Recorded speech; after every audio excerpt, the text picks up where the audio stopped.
Dolphin fans, what is going on? Mitchell Rentz here from Chat Sports, and I'm going to be giving you 4 players that Miami should go out and trade for. But before I give you my names, I want to know from you. The NFL trade deadline is at November 3rd at 4 p.m. Eastern Time, so scroll on down right now and let me know who the team should trade for.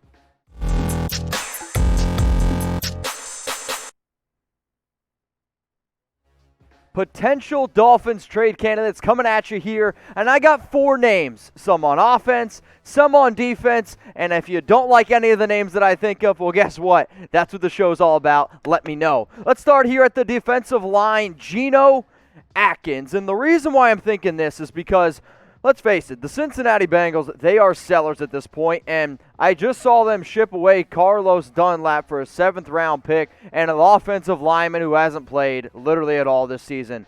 So for me, I'm like, okay, maybe they could be shipping out and getting rid of some of these other players. The name that comes to my mind is Geno Atkins. Why? Well, Miami could always use a little bit more depth, especially on the defensive line. Raekwon has been up and down. He's also battling an injury. And for this team, you're like, well, how can we continue to get after the quarterback? How can we continue to show people that we are a solid team? And this team has been playing very well. So insert the name Geno Atkins. And I think that you could get him pretty cheap because, let's face it, well, Cincinnati, you can see they're just not using him, but they weren't using a lot of their key players from years past. So what I want you to do is look at Atkins last season. 4.5 sacks, 10 QB hits, 4 tackles for loss, 47 tackles.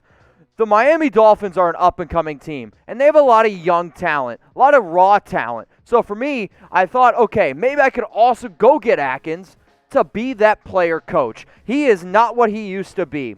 But anytime you have a player that has this much experience, this is how you start having a young team turn into a good team, turn into a potential playoff team. Atkins, I know one thing, can be that player coach. So let's look here at the defensive line for Miami. Zyler, Agba, that's not where he would play. He would probably play that nose tackle role. And again, you're looking at a team that plays 4-3. They also swap in for 3-4. Christian Wilkins has been solid, but I'm just looking to add a little bit more depth. Now, every single person that comes across this video, subscribe right now, because if the Miami Dolphins do make a trade, and from what it seems like, they're not going to be trading the Xavien Howard. Am I right? I mean, that guy got absolutely roasted. We're going to be making actual videos here, though. So if their trade does go down, if Ryan Fitzpatrick does somehow get traded, we will make a video about it. So subscribe to our Dolphins channel. Help us get to 5,000 subs.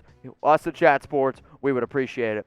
This next name up here is probably the one that I like the most, Joe Thuney. And let's face it, Miami, you got to improve your offensive line, and coming into the draft, coming into the offseason, their biggest weakness was the O-line, and there is no doubt about that. And now you're going to Tua. One of the reasons why I was a little bit scared for this team to actually put Tua into the starting lineup is because the offensive line is banged up. I mean, the guy you drafted in the first round, Austin Jackson at left tackle, he's on IR, and well, it just, yeah, you don't have a lot of depth. Eric Flowers has been able to play okay. Karras has been by far the best player on this line. But Solomon Kinley, y'all can hate on me if you want. I don't have a lot of confidence in him, and according to PFF, he's ranked the 67th guard out of 77. Joe Thuney, he's franchise tagged by the Pats. We know Flores has those connections as well, and if you want to be able to go out and insert a guard that could play in the long term, yes, Joe Thuney's up there in age, but I am trying to protect Tua, and I'm trying to at least show people that, hey, improve your offensive line. They could at least compete potentially for this this division. So what do you think that Miami should do? Should they be buyers, sellers? Type B for buyers, type S for sellers. If you're like, you know what, Mitch, I don't think the Dolphins should do anything, then guess what? Just type do nothing. Be the conch shell from SpongeBob. Do absolutely nothing. Let me know what Miami should be doing at the deadline. Type B for buyers. Type S for sellers.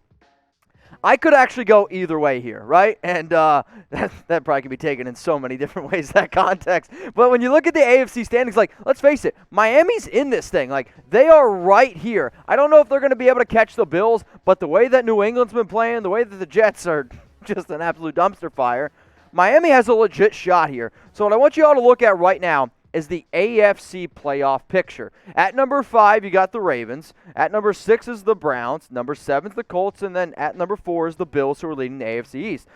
But I want you to look at the Colts here in the AFC wildcard race, because at 4-2, the team that is behind them is the Miami Dolphins. So a lot of times when you're that team on the outside looking in, you're trying to be aggressive. You're trying to make that move that's like, hey, how can we get in there? How can we get in the playoffs? Then you're also Miami that's trying to stockpile draft picks. So they're like in this weird limbo, and I can't wait to see what you guys have to say about this question.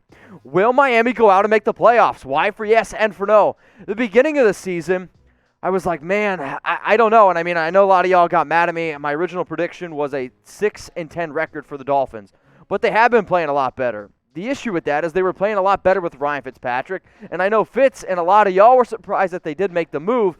I'm a believer that it was no doubt always going to happen. When that bye week came around, they were going to go to Tua. But let me know, will the Dolphins make the playoffs? Why for yes or and for no?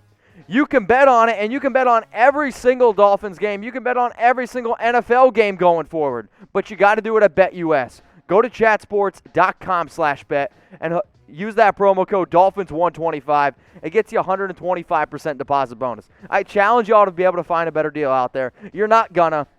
And honestly, betting on games, it's fun. If there's a game that I don't even care about, like this upcoming week, Chiefs against the Jets, who honestly cares about that game? No one. But I put money on it because if I can win some money, it's going to make me watch more football games. That's what it's all about, just trying to have a little bit of fun, and that's what the deposit bonus is supposed to help y'all do. Make a few bets, have some fun, chatsports.com/bet, but use the promo code Dolphins125. Nickell Robey-Coleman, you're next up here on my Dolphins trade targets list.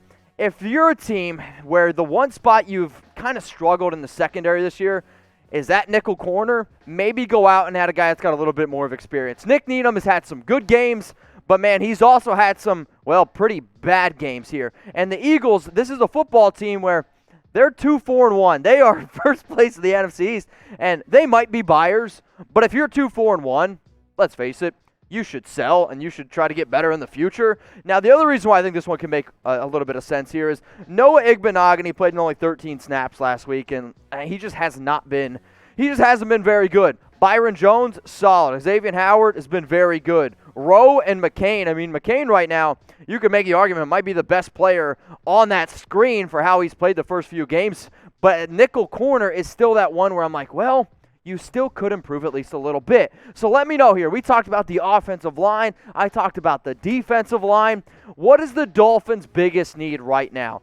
I'm still going to vote the O-line because you got to be able to protect Tua and you got to be able to improve. I think Joe Thuney is the guy there to all y'all, keep an eye open for him.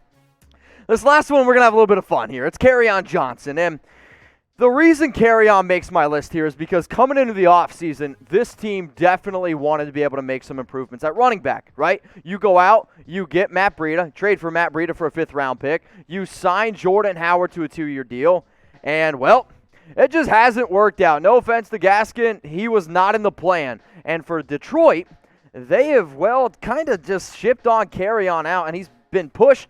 Adrian Peterson's getting more snaps than him. DeAndre Swift's getting more snaps than him. And Kerryon, for a running back, when he is healthy, he's actually pretty good. Could we figure out a way where we could ship Jordan Howard back to the north and get Kerryon down here? It's at least an idea. He's only 23 years old, and when you look at this team from top to bottom on offense, the one glaring need for me still is at the running back position. And you want to be able to have a running back that can catch the football. Kerryon can also do that. He had 32 receptions as a rookie. The knee injuries, he had them back at Auburn. He has them right now for the Lions. If you just want to roll the dice on a dude at the position, it's something to at least think about. Now, this is probably out of them all, the least likely, but I just don't want to watch Jordan Howard put on a Dolphins uniform anymore. And honestly, I'm starting to get sick and tired of watching Matt Breida. If you made it this far in the video, if you could, give us a like. And if you don't like it or if there's something that you would change about it, you can always hit us up here at Chat Sports. Just make sure you let us know down in the comments section.